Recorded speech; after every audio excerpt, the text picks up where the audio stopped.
Hello दोस्तों, कैसे हैं आप लोग। तो आई होप आप सभी लोग ठीक होंगे। तो जो आज की क्वेश्चन की सीरीज़ है काफ़ी इम्पोर्टेंट होने वाली है और इस पीडीएफ को प्राप्त करने के लिए आप हमारे टेलीग्राम चैनल से भी ज़रूर जुड़ें, जिसका लिंक मैंने डिस्क्रिप्शन में दे दिया है। और जो बच्चे अभी नए हैं उनको ज़्यादा परेशान होने की ज़रूरत नहीं है। आप लोग सिर्फ मुझे सुने, ठीक है। और एग्ज़ाम के लगभग एक हफ़्ते पहले एक मैराथन चलेगी और बाकी ये प्रैक्टिस चल रही है। बस इतना बहुत है आपके लिए। बाकी सिर्फ आपको सिलेक्टेड बनना है, ज़्यादा इधर उधर नहीं भागना है, ठीक है। आपको इसी में से ही सब मिल जाएगा, ठीक है। लगभग 28 नंबर आपके पक्के हैं, ऐसे समझिए। जो क्वेश्चन की सीरीज़ मैं चला रहा हूँ काफ़ी इंपॉर्टेंट चल रही है, ठीक है। तो ज़्यादा परेशान होने की ज़रूरत नहीं है। हम क्वेश्चन नंबर 1 शुरू करते हैं, ठीक है। तो क्वेश्चन नंबर 1 क्या कहता है।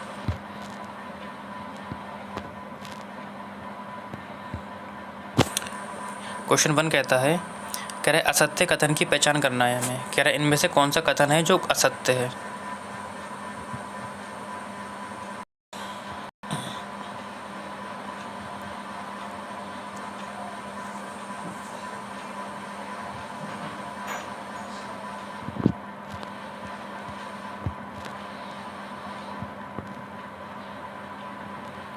ठीक है, तो शुरू करते हैं। पहला ऑप्शन कह रहा है इसमें से कौन सा कथन असत्य है। कह रहा है सभी जीवों में 5 इंद्रियां पाई जाती हैं। कह रहा है क्या ये ऑप्शन, कह रहा है ये गलत है। कह रहा है चींटियां अपने समूह की चींटियों को उनके गंध द्वारा पहचान लेती हैं। या सी ऑप्शन कह रहा है कि जानवरों की त्वचा पर विभिन्न पैटर्न उनके शरीर पर पाए जाने वाले बाल के कारण पाए जाते हैं।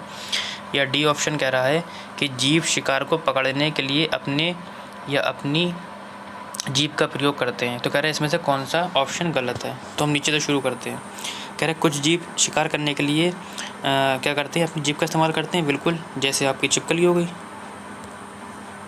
है ना। तो ये ऑप्शन तो ठीक है हमारा, ठीक है। ये वाला ऑप्शन तो ठीक है।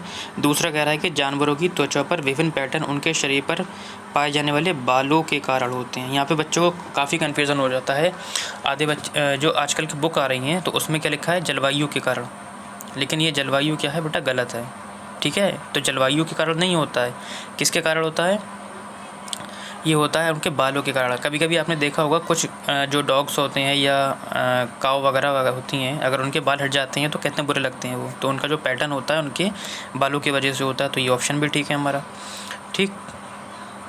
बी ऑप्शन कहता है कि चींटियां अपने समूह की चींटियों को उनके गंध द्वारा पहचानती हैं। बिल्कुल, चींटियां जब आगे बढ़ती हैं तो कुछ ऐसा गंध छोड़ देती हैं जिससे कि पीछे वाली चींटी उसके पीछे चलती है। आपने देखा होगा जो चींटियां चलती हैं बिल्कुल सीधी चलती होंगी। एक चींटी दूसरी चींटी की बिल्कुल सीधे चलती हुई इस तरीके से। अगर इधर मुड़ी हैं तो सब इस तरीके से मुड़ेंगी। अगर ऊपर का गया है तो सारी चींटियाँ इस तरीके से ही जाएंगी। ये देखा होगा। तो आपका ये भी ऑप्शन ठीक है। जब 3 ऑप्शन आपके ठीक हो गए तो ऑटोमेटिकली ये वाला ऑप्शन गलत होगा, ठीक है। तो ऑप्शन को आप काटना सीखें। भले ही आपको उत्तर नहीं पता है, अगर आपको ऑप्शन काटना आता है तो आप अपने आंसर तक खुद पहुंच जाएंगे। जैसा कि अभी मैंने आपसे कहा कि आप लोग सिर्फ मुझे सुने।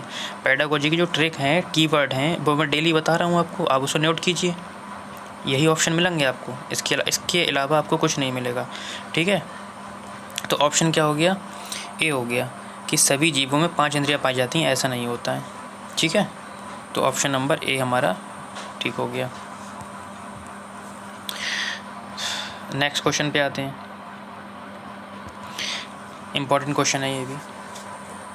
कह रहा है रेल टिकट से प्राप्त जानकारी नहीं है। कह रहा है इनमें से जो रेल टिकट होता है, खिड़की वाले की बात कर रहा है अजय, जो खिड़की वाला होता है उसकी बात कर रहा है जी, ठीक है। तो खिड़की वाला जो टिकट होता है उस टिकट की बात चल रहा है। इसका क्वेश्चन एक मैं पहले भी करा चुका हूँ। तो कह रहा है इनमें से कौन सी जानकारी ठीक नहीं है। कह रहा है ट्रेन का नंबर होता है टिकट पे, पता नहीं, मुझे अभी बताता हूँ। कह रहा है सफ़र शुरू होने की तारीख, बर्थ एवं डिब्बे का नंबर या यात्री का नाम एवं लिंक। तो कह रहा है इसमें से कौन सा गलत है। बेटा गलत याद रखना है आपको और वहाँ पर क्या करना है, इस पर सर्किल कर लेना है। अच्छा, सर्किल तो आप कर नहीं पाओगे क्योंकि कंप्यूटर होगा, लेकिन याद रखना है कि यहाँ पर नहीं पूछा है। देखो बेटा, खिड़की वाला जो टिकट होता है उसका ट्रेन का नंबर भी होता है, सफ़र शुरू होने की तारीख, ख़त्म होने की तारीख दोनों होती हैं, वर्थ एवं डिब्बे का नंबर भी होता है, लिंक भी होता है, लेकिन बेटा नाम नहीं होता है बस। तो टिकट वाले में आपको केवल एक चीज़ याद रखना है, जो नाम होता है नाम नहीं होता है, बाकी सब चीज़ें होती हैं, ठीक। एक क्वेश्चन आपका 100% आएगा। अगर आया तो यही आएगा, और आपको केवल ये देखना है कि जिस ऑप्शन में भी नाम दिखे आपको वो ऑप्शन आप काट दें। जैसे इसमें नाम दिख गया, ठीक है, तो इसमें नाम दिख गया तो ये ऑप्शन गलत है आपका। तो यही ऑप्शन पूछ रहा था आपसे कि रेल टिकट से प्राप्त जानकारी नहीं है, D, option number D. Question number 3 की तरफ चलते हैं। ये भी जैसा कि मैंने कहा इम्पोर्टेंट सीरीज़ है, अच्छे से सुने आप। कहता है कि करड़म मल्लेश्वरी के संदर्भ में असत्य कथन की पहचान करें, ठीक है। ऑप्शन सुनते हैं। कह रहे हैं ये एक वेट लिफ्टर है, कह रहे हैं ये 12 साल से वेट उठाने का कार्य कर रही हैं, कह रहे हैं वर्तमान में ये 130 किलोग्राम वज़न उठाती हैं, इन्होंने भारत के बाहर 50 से अधिक मेडल जीते हैं। तो बताना है कि इसमें से कौन सा असत्य है करड़म मल्लेश्वरी के संदर्भ में, ठीक है। तो देखते हैं। ये एक वेट लिफ्टर है, बिल्कुल ये एक वेट लिफ्टर है, ठीक है। ये 12 साल से वेट उठाने का कार्य कर रही हैं, ये भी ऑप्शन ठीक है, ये 12 साल से वेट उठाने का कार्य कर रही हैं। इसकी एक छोटी बहन भी हैं जो अभी से वेट उठाने का काम कर रही हैं। इनके पिताजी क्या हैं, हेड कांस्टेबल हैं, ठीक है। ये आंध्र प्रदेश की रहने वाली हैं, और ये वर्तमान में कितना वज़न उठाती हैं, 130 किलोग्राम। यहाँ से भी क्वेश्चन बनता है, 130 किलोग्राम की जगह 150 किलोग्राम दे देता है, तो यहाँ से भी एक ऑप्शन बनता है। तो आपको ये याद रखना है कि वर्तमान में ये 130 किलोग्राम वज़न उठाती हैं। इन्होंने भारत के बाहर 50 से अधिक मेडल जीते हैं। बेटा 50 से अधिक मेडल नहीं जीते हैं, इन्होंने 29 मेडल जीते हैं। तो क्वेश्चन कहाँ से बनते हैं, दो, या तो इस वाले ऑप्शन से क्वेश्चन बनता है, या तो इस वाले क्वेश्चन से ऑप्शन के क्वेश्चन बनता है। या तो 130 किलोग्राम की जगह 150 किलोग्राम दे देगा, या 29 की जगह 50 दे देगा। तो मैंने आपको दोनों क्वेश्चन बनने वाले बता दिए हैं, ठीक है। यहाँ से भी बन सकता है कि आपको उम्र याद रखना है, 12 साल, 13 दे देगा, 11 दे देगा, ठीक है। ये एक वेट लिफ्टर है, ये तो ठीक है। तो समझ गए ऑप्शन क्या होगा। तो ऑप्शन होगा ऑप्शन नंबर डी, ठीक है। क्वेश्चन नंबर 4 पे चलते हैं।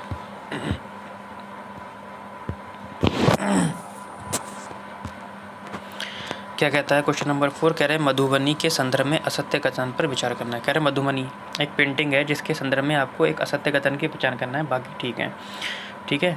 तो ये असत्य इसलिए मैंने डाला है कि जिससे कि आपको सारे ऑप्शन मिल जाएं। पहला ऑप्शन क्या है, बिहार में मधुबनी नामक एक ज़िला है, इसमें घर की दीवारों पर आंगन में चित्र बनाए जाते हैं।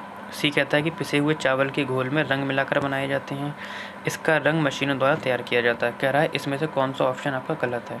तो देखते हैं। पहला ऑप्शन क्या कहता है, बिहार में मधुबनी नामक एक ज़िला है, बिल्कुल ऑप्शन ठीक है ये। इसमें घर की दीवारों पर आंगन में चित्र बनाए जाते हैं, बिल्कुल आंगन में चित्र बनाए जाते हैं। कह रहे पिसे हुए चावल, और पिसे हुए चावल हो गए, ठीक है, नील हो गया, पत्तों के रंग हो गए, तो इससे मिलाकर बनाया जाता है, ये भी ऑप्शन ठीक है, ठीक। कह रहा है इसका रंग मशीनों द्वारा तैयार किया जाता है। नहीं भाई, मशीनों द्वारा नहीं, प्राकृतिक रूप से किया जाता है। किस रूप से किया जाता है, प्राकृतिक रूप से किया जाता है तैयार, ठीक है। अगर आपको ये नहीं भी पता था तो इसने चावल वाला ऑप्शन दे दिया था, चावल प्राकृतिक ही होते हैं, तो चावलों से बनाया जाता है इसका रंग। तो ऑप्शन क्या हो जाएगा इसका, ऑप्शन नंबर डी हो जाएगा। इसका रंग मशीनों द्वारा तैयार नहीं होता, ये प्राकृतिक रूप से तैयार होता है। ऑप्शन नंबर डी पे आ जाओ, ठीक है। क्वेश्चन नंबर 5 की तरफ चलते हैं। कह रहा है दादी माँ के नुस्खे किस प्रकार से का भाग है, ये बताना है। कह रहा है नानी के घर तक, कान कान में, फुलवारी, या इनमें से कोई नहीं। तो बिना देर लगाए इसका आंसर बताते हैं कि फुलवारी। फुलवारी एक पार्ट है दादी माँ के नुस्खे, ठीक है। क्वेश्चन नंबर 6 पे आते हैं। क्वेश्चन नंबर 6 कहता है कि निम्नलिखित में से असत्य कथन पर विचार करें। अरे सॉरी, करे दोबारा आ गया, कोई दिक्कत नहीं है, आप इतना ही समझें। निम्नलिखित में से असत्य कथन पर विचार करें, ठीक है। पहला ऑप्शन है उत्तर प्रदेश में कचनार के फूल की सब्जी खाई जाती है। दूसरा ऑप्शन है महाराष्ट्र के लोग सहजन के फूल की सब्जी खाई जाती है या खाते हैं। और केरल में, खेल नहीं है बेटा, यहाँ पे केला होगा, केरल में केले के फूल की सब्जी बनाई जाती है। ये और डी ऑप्शन है इनमें से कोई नहीं। तो पूछ रहा है इसमें से असत्य कथन की पहचान करें। तो ऑप्शन क्या हो जाएगा, देखो पहला ऑप्शन है उत्तर प्रदेश में कचनार के फूल की सब्जी खाई जाती है। ये स्टेटमेंट मैंने पूरा उठा के लिख दिया है। ये तीनों ऑप्शन इंपॉर्टेंट है और मैंने एक ही क्वेश्चन में ले लिया, आप रट्टा मार लें इसे, ठीक है। उत्तर प्रदेश में कचनार के फूल की सब्जी खाई जाती है, ये बिल्कुल ऑप्शन ठीक है। कह रहा है महाराष्ट्र के लोग सहजन के फूल की सब्जी खाए जाते हैं, बिल्कुल ये भी ऑप्शन ठीक है। केरल में बेटा यहाँ पे खेल नहीं होगा, केले कर लेना आप, ठीक है। जब मैं PDF को डाउनलोड करूँगा टेलीग्राम पे तो मैं इसे ठीक कर दूँगा, ठीक है। यहाँ पे क्या हो जाएगा, केला।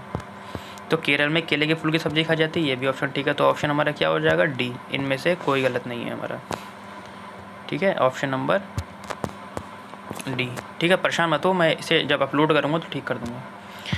उसके बाद 7वां क्वेश्चन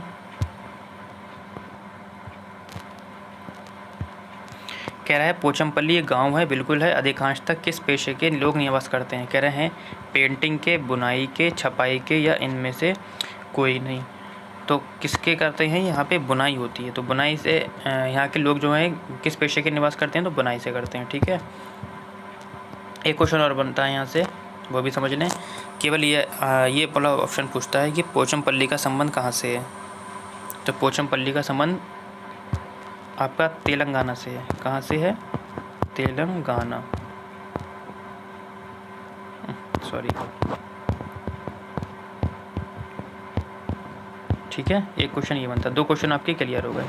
आप ये सोचेंगे सर 10 क्वेश्चन करा रहे हैं, बेटा 10 क्वेश्चन में आपके कम से कम 20 से 25 क्वेश्चन हो जा रहे हैं, बीच बीच में मैं काफ़ी क्वेश्चन बता दे रहा हूँ आपको। तो पोचमपल्ली गांव को संबंध किस राज्य से है, तो तेलंगाना। और ये पूछ लेगा पोचमपल्ली गांव में अधिकांशतः किस पेशे के लोग निवास करते हैं, तो आपका आ जाएगा बुनाई, ठीक है बेटा। क्वेश्चन नंबर 8 पे आ जाते हैं। क्या कहता है क्वेश्चन नंबर 8, कह रहा है निम्नलिखित में से किस स्थान पर रेत के टीले पाए जाते हैं। कह रहा है कि संयुक्त राज्य अमेरिका में पाए जाते हैं, अबू धाबी में पाए जाते हैं,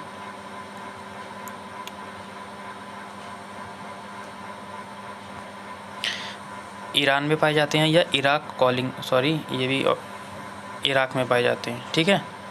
तो बताना है आपको कि रेत के टीले कहाँ पाए जाते हैं। तो बेटा रेत के टीले जो होते हैं अबू धाबी में पाए जाते हैं। कहाँ पाए जाते हैं, अबू धाबी में पाए जाते हैं, ठीक है। क्वेश्चन नंबर 9 पे चलते हैं।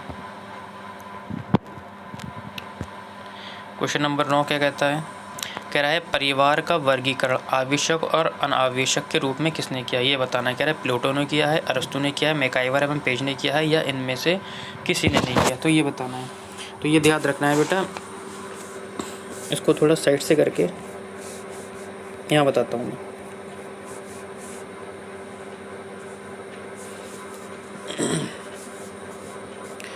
तो कार्य को 2 भागों में बांटा है, किसने, अभी बताता हूँ। एक तो है आपका आवश्यक कार्य और दूसरा है आपका अनावश्यक कार्य, ठीक है, समझ जाना आप लोग। आवश्यक कार्य के अंदर 3 चीज़ें आती हैं। आवश्यक कार्य कौन कौन से होते हैं, एक तो होता है आपका शैक्षिक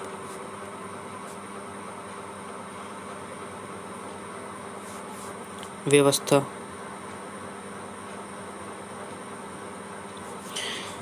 दूसरा है आर्थिक व्यवस्था,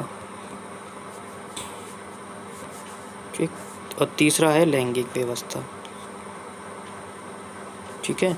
तो आवश्यक कार्य में 3 चीज़ें आ जाती हैं, शैक्षिक व्यवस्था, आर्थिक व्यवस्था और लैंगिक व्यवस्था, ठीक है। अनावश्यक कार्य में क्या आता है, अनावश्यक कार्य में क्या क्या आता है, इसमें आ जाता है मनोरंजन, ठीक है। तो किसी भी व्यक्ति को 2 कार्य ज़रूरी होते हैं। एक आवश्यक कार्य क्यों ज़रूरी होता है, शैक्षिक व्यवस्था, बच्चों को शैक्षिक व्यवस्था देना, आर्थिक व्यवस्था, घर का ख्याल रखना, बच्चों का ख्याल रखना, और लैंगिक व्यवस्था, परिवार को आगे बढ़ाना। जब ये सारे काम पूरे, जब आवश्यक कार्य पूरे हो जाते हैं तब जाके हम अनावश्यक कार्य पे आ जाते हैं, जिसमें मनोरंजन आ जाता है। तो ये किसने दिया है, मैकावर एवं फेज ने दिया है। ये किसने दिया है, मैकावर एवं फेज साहब ने दिया है। ऑप्शन क्या हो जाएगा, तो आवश्यक और अनावश्यक कार्य किसने दिया है, मैकाइवर एवं फेज ने किया। एक क्वेश्चन और बनता है बेटा यहाँ से कि परिवार का वर्गीकरण किसने किया, ये हो गया, आवश्यक। अब ये पूछता है कि परिवार का वर्गीकरण किसने किया है, तो परिवार का वर्गीकरण भी मैकाइवर एवं फेज साहब ने किया है। 2 क्वेश्चन इसमें क्लियर होगा। क्या है, परिवार का वर्गीकरण किसने किया, तब भी मैकाइवर एवं फेज ने किया। परिवार के कार्य को वर्गीकरण किसने किया, तब भी मैकाइवर एवं फेज ने किया। और परिवार का वर्गीकरण आवश्यक और अनावश्यक के रूप में किसने किया, तब भी मैकाइवर एवं फेज साहब ने कहा। और 10वां क्वेश्चन जो कि आखिरी लास्ट क्वेश्चन है, क्या कहता है, अब पूरा ऑप्शन आ गए हैं, देखते हैं। कहता है कि कील जैसी दिखती हूँ पर मैं एक कली हूँ, उपर्युक्त लाइन ने लाइन में हमें बोध कराती हैं। उपयुक्त लाइनें होगा बेटा यहाँ पे, उपयुक्त लाइनें हमें होगा, नहीं होगा। उपयुक्त लाइनें हमें बोध कराती हैं किसका? कह रहा है सौंफ होगी, लौंग होगी, काली मिर्च होगी या इनमें से कोई नहीं होगी। कह रहे कील जैसी दिखती हूँ पर मैं एक कली हूँ। देखा होगा आपने इस तरीके से घर में हमारे, बन नहीं पा रही है हाथ से मेरे, फ़िलहाल इस तरीके से कली होती ही नहीं होती है, तो समझ गए होगे आप लोग।